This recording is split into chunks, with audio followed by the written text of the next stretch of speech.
Okay, great morning. It is Sunday. What is the date? Today is what, the 9th, the 10th? 9th. Sunday the 9th. So let me drag out some cards here so we can get this reading underway. So I am planning to, as soon as I'm done with this reading, take the boys out and then get ready to hit the road.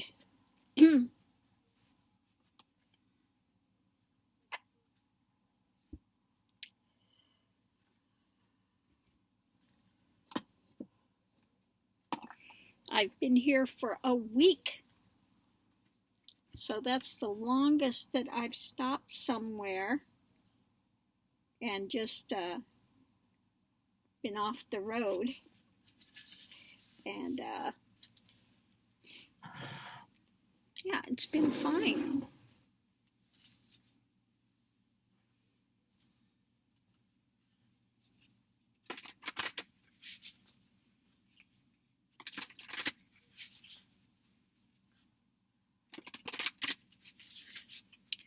Yesterday was really windy here.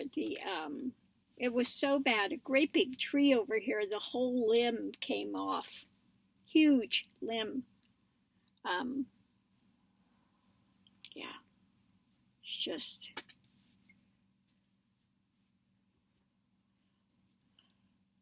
So thank God the wind has died down today.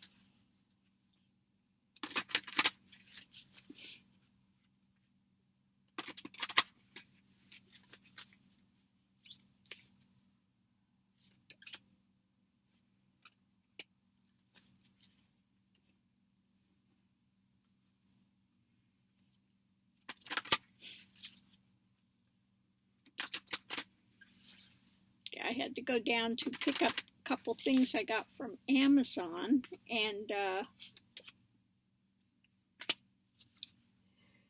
man, it was pushing the van. You're trying to drive and you're fighting the wind, and the van is going like this. You can feel it physically being pushed in the lane, and you're just looking like you're a drunk driver or something. Just, yeah.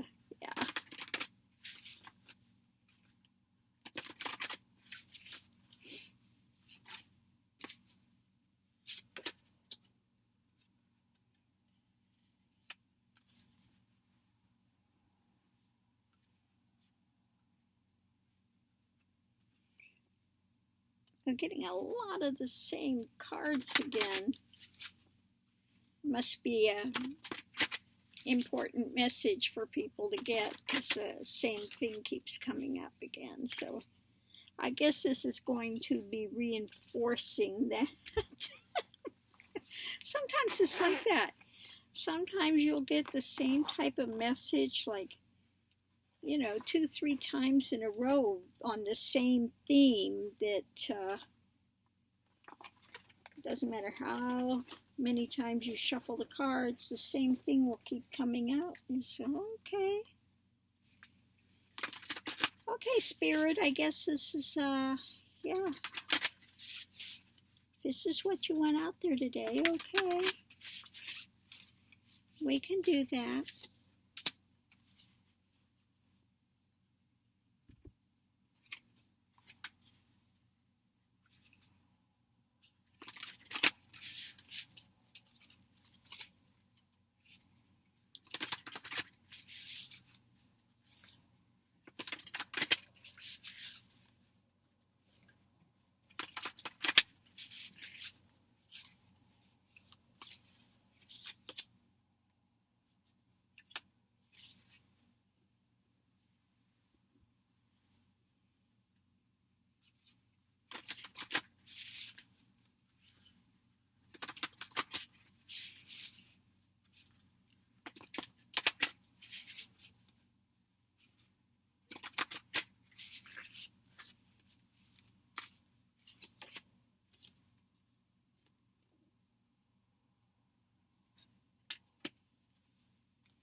Okay, so let's see what we have here.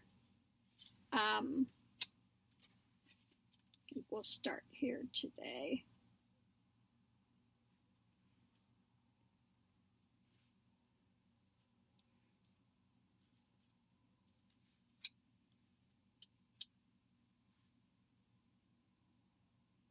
Okay, we'll start here. Panther spirit. Pretty intense, huh? Pretty intense. Panther spirit, reclaim your power. But what's been coming up with it? Reclaim your power. What's been coming up lately? The gentle. Do it in a gentle way. Reclaiming your power doesn't mean that it has to be bully, that it has to be, okay. Reclaim your power. Penetrating, soft approach, faith, through moderation, a subtle but deep influence, understanding, nonviolence. You can be powerful, and power is just knowing who and what you are, reclaiming your the identity of being spirit. Okay? When the ego dismantles, and the only thing that you're aware of, there is that just all penetrating awareness of that infinite is, that zero, the God essence, great spirit. And one becomes like that great illustration, the salt cube that gets thrown in the ocean and it disintegrates in the ocean and it's part of the ocean. Okay? When the ego dismantles and you're just part of that great spirit, you are no more, and neither have you ever been. Now, if you don't think that's not a jolt, okay? You find out you've never been born, you've never died. All the story that you believed for so much time was a fantasy, a soap opera surrounding a form, which you took yourself to be, some form of separation. And you find out, no, the form is a vehicle like your car. You're not your car, you're not the vehicle, okay? Just like the car gets you from point A to point B, the vehicle here allows you to manifest this world, to participate in this world, okay? So that's what it is. As well as that, you find out that the brain, people say that the brain creates consciousness. No, consciousness programs the brain. The brain is a midpoint between consciousness, brain, physical form, okay? So everything you thought and believed in 1 second is shattered, okay? And it never goes back. It's like taking a glass and shattering it, and you can never get those pieces back again. That's it. Ball game over. Truth revealed. The great joke. The great joke has been seen, okay? And one is no longer in illusion at that point. Now, when everything deconstructs, when one comes out of it, it's impossible for a time to say the word I. Doesn't exist. Okay? And it's not that at that point use the word one a lot. It's not that one is trying to moderate their speech. It just happens because you are not that separation. Okay? That's a false identity. That's a fake thing. So it takes a good, here it took a good, maybe it was a couple years or so to be able to use the word I again, to come back to normalized, I will say normalized speech, because people look at you like, what the hell are you talking about? And when one comes out of it, you don't want to speak for quite some time, just trying to associate with people, and all they're caught up in their dramas, and you just can't even go there. Okay, it's not your reality anymore. All of that has blown out. It's as if it never happened. That's why Buddha said he was awakened, because you recognize this is like an ongoing dream state. You have the dream state at night. Well, this is just the same thing. It's another dream state, okay, of some degree, because mind is quantum. Mind creates quantum, okay. All these things are known in a flash. It's like, okay, child's play. Why wasn't it seen? Why wasn't it, why this coming up today? I don't know, because really, I think it's coming up today because reclaiming power doesn't mean that the ego has to be more affirmed, that the ego becomes more paramount, that the ego, and this is what people think. They think, I'm going to get to realization and I'm going to have more power. There is no I, there is no me in realization. There is only Great Spirit, which moves through this form. Okay, that's it. God does not become your co-pilot. And I love that one. God is my co-pilot. I'm in charge. And God just does my bidding at that point, okay? No. God is not your co-pilot, and you are not the co-pilot of God, okay? You're God's dream, okay?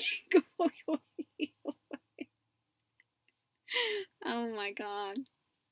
Yeah. So one recognizes, that it, and if you think at that point, going into it, that you are something special, at the moment everything deconstructs, you see that that Great Spirit is the same wherever it's at. From the lowest bug to the biggest mountain, and every person on the face of the planet all have the same amount of that God essence. Everything is created out of that. Okay. So you go from being the hero to the zero.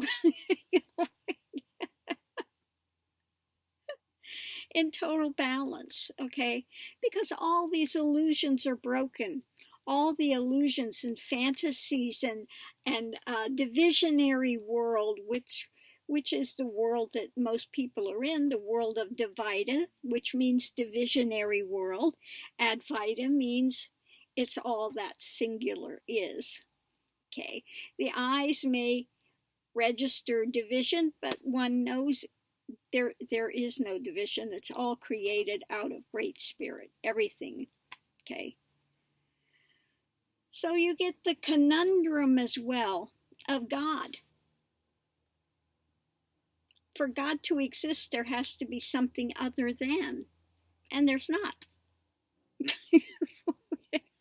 This is why Buddha didn't talk about God. It just left it alone, because for God to exist, there has to be duality, division. When the division falls, okay, God is just that essence, okay, singular essence, which fuels the planet, which makes possible everything that comes into existence, okay.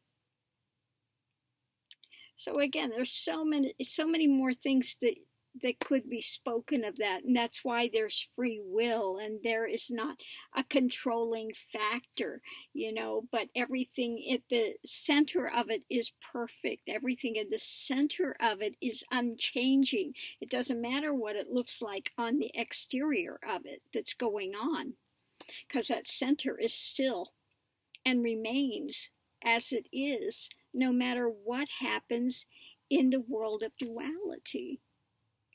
Okay, so the understanding, the wisdom, the reality of that penetrates everything. Okay, it penetrates everything, and you're in a totally different consciousness. At that point, there's a totally different consciousness, a total different understanding, a total different revelation as to what's going on. And that's what you say, karma. You can't get away from it. Okay? That this is going to right itself. It's going to right things in the dualistic realm.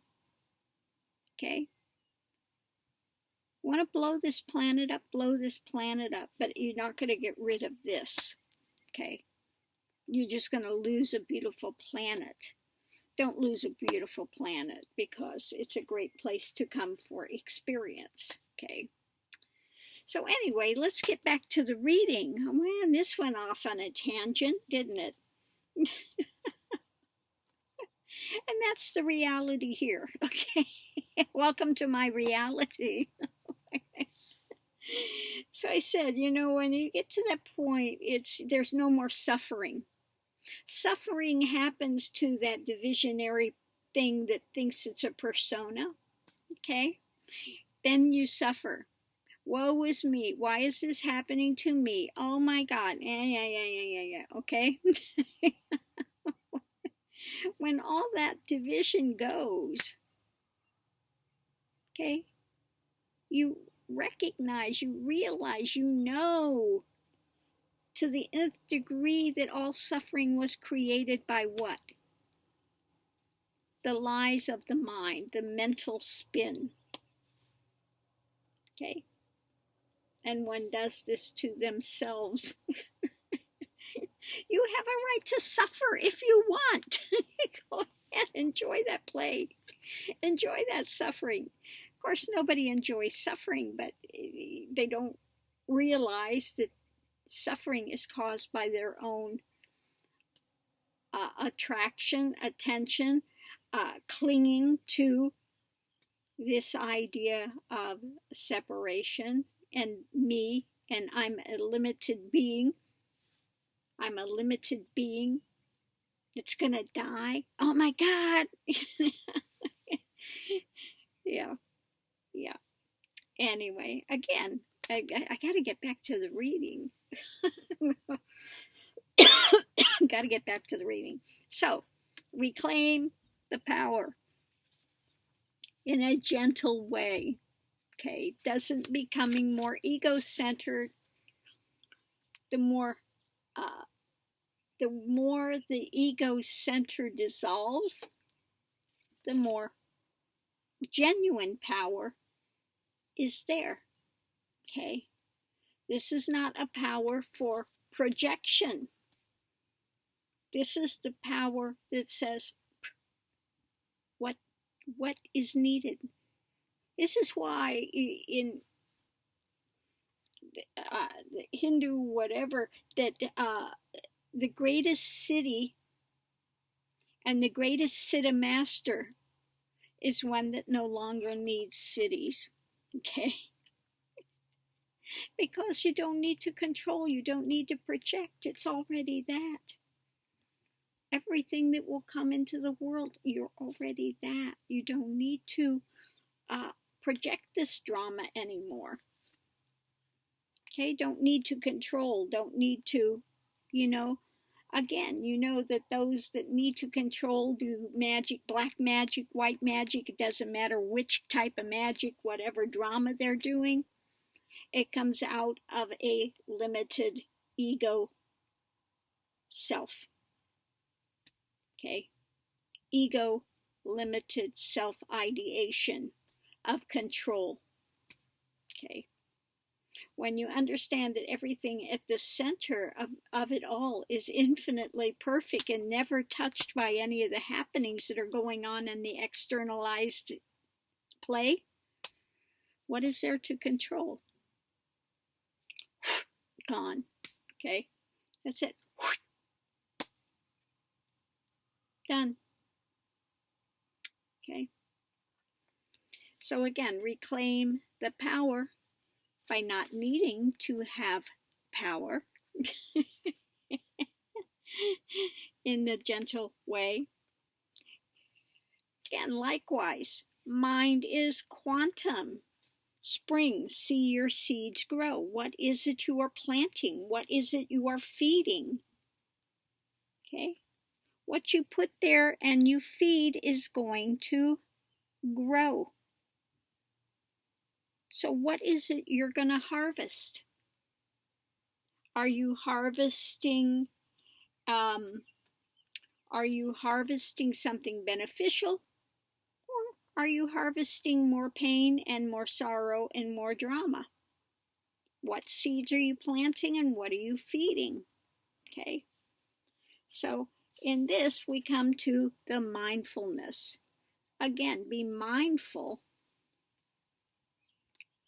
of what the mind is full of. Because till you get to the point of deconstruction, and at that point there is no mind spin, it's totally quiet. The mind here, it's like you have a mind that's like a hamster wheel that's hooked up to power that keeps spinning, and you're running on that hamster wheel, and when realization, everything deconstructs, somebody pulls the plug. Okay, wheel done. At that point, it's just quiet. It's called Turiya Tita, to be in the still mind, to be in that direct conscious awareness, not mind spin. So you start out being aware of what the mind is full of. Okay, be mindful. Where is the mind? What is it full of? What is it that you're trudging through? What is your whole own little hot mess that you've got going? Time to put the flames out and start questioning that. So in order to get to realization, first one has to die, and then you have the rebirth. Okay, you have the rebirth. Okay, it's like it's like the Bible says when Christ came and he said, okay, well, I'll do the baptism, I'll do the external things that people expect, and it says, you have to be born of the water and the spirit. So what's the water? Okay, you come out of the womb, you're in that water, amniotic fluid. Okay, you're in the amniotic fluid. You're born of the water. But you also have to be born of the spirit. You have to come to the point of recognizing spirit, dying into that. And then one is resurrected. Rebirth. Okay. Fantasy gone. Okay.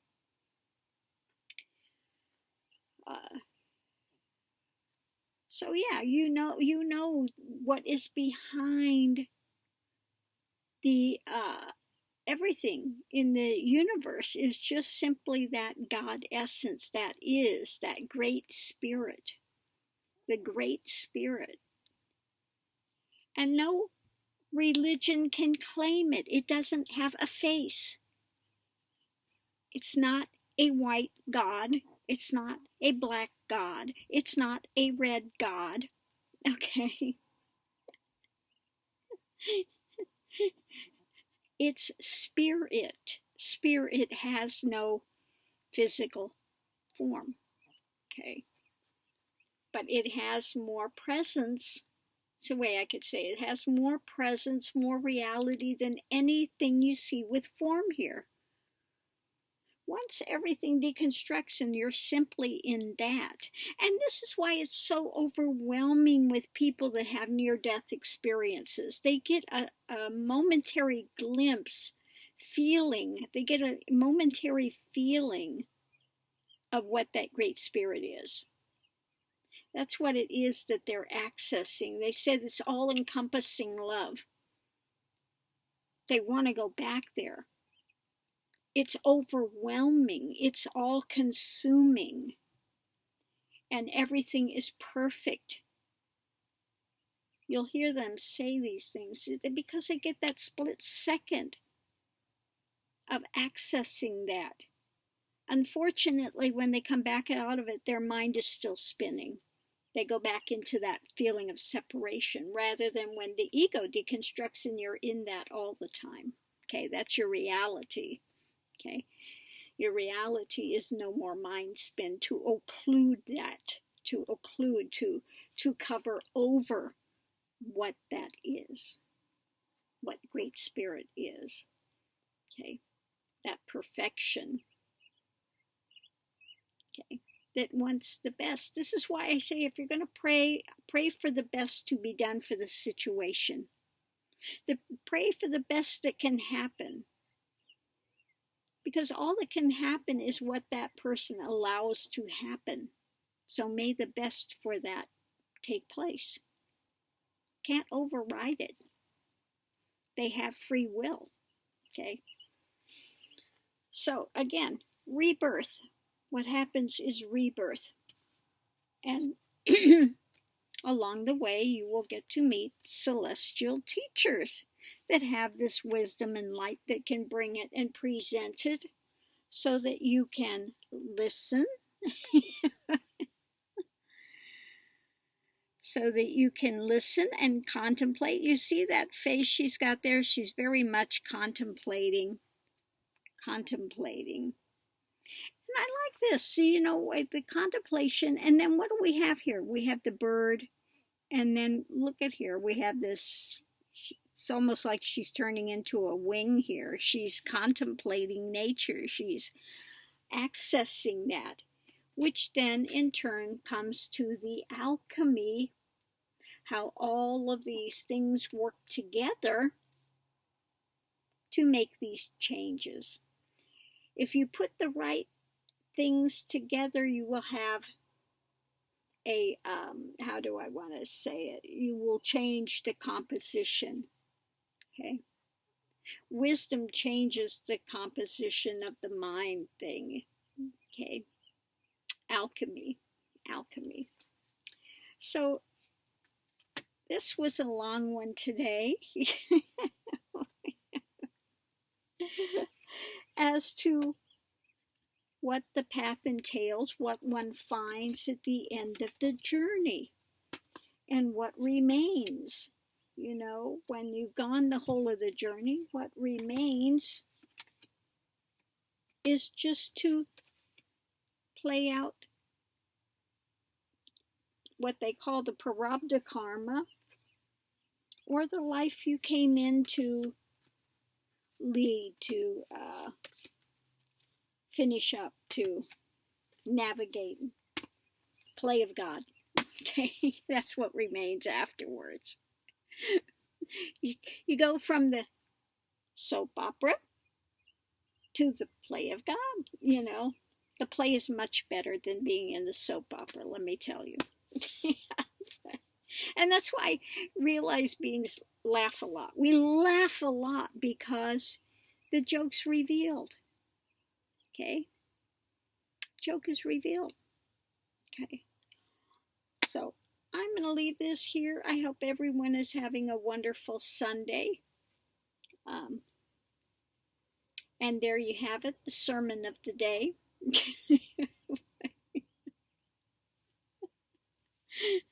So I'm going to see if I can get this uploaded. get the boys ready, and we're going to head out on our way pretty soon. Okay.